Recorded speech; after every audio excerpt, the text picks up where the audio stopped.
الحمد لله والصلاة والسلام على رسوله، ومرحبا بكم إلى حلقة جديدة من برنامجكم المتميز 30 درسا للصائمين. نتكلم اليوم عن أمر مهم جدا جدا جدا.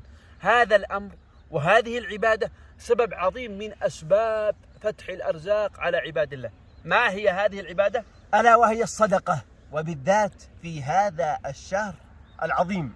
الله سبحانه وتعالى يقول: من ذا الذي يقرض الله قرضا حسنا فيضاعفه له أضعافا كثيرة. يا الله، الله سبحانه وتعالى يضاعف الأرزاق لعباده، ويقول تبارك وتعالى: أعطيكم آية هي أعظم وأجمل وأبلغ.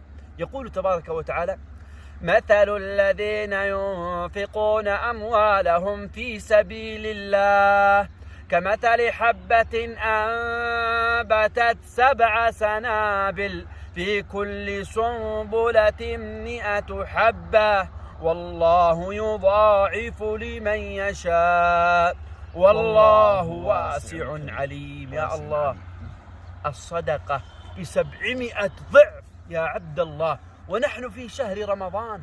تصدق، أنفق، ينفق الله عليك. يقول النبي صلى الله عليه وعلى آله وصحبه وسلم: ما نقص مال من صدقة. ما نقص مال من صدقة، أي أنك إذا تصدقت كلما زاد من مالك. تخيل، لو تصدقت ما تصدقت. نعم، الحسنة ب10 أمثالها. تصدقت ب1000 يسخر الله لك 10,000. تصدقت ب10,000 يسخر الله لك 100,000 أو أكثر. ولا شرط أن تكون هذه الأرزاق وهذه العطايا أن يعطيك الله مالا، لا، قد ربما يدفع الله عنك مرضا، يدفع الله عنك مصيبة، يرفع الله لك من الدرجات والخير. يقول عليه الصلاة والسلام: ما من يوم يصبح إلا وملكين ينزلان إلى الأرض، أحدهما يقول: اللهم أعط منفقا خلفا، والآخر يقول: اللهم أعط ممسكا تلفا. فماذا تريد؟ أن يزيد الله في رزقك، أن تدعو لك الملائكة: اللهم ارزق فلان ابن فلان المتصدق المنفق، أم يقولون: اللهم أتلف مال فلان ابن فلان البخيل الشحيح الذي لا ينفق.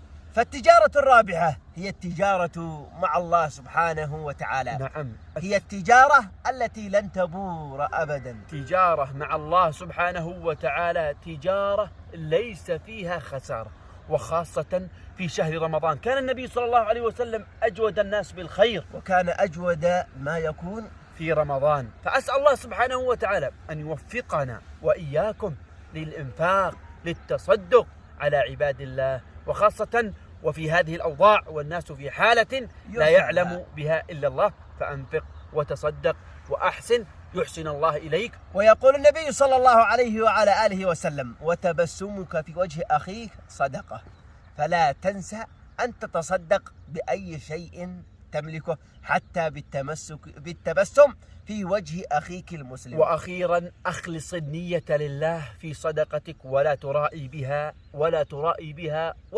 بها عباد الله. ورحم الله من ساهم في نشر الخير والتوعية بين هذه الأمة. في رعاية الله وحفظه.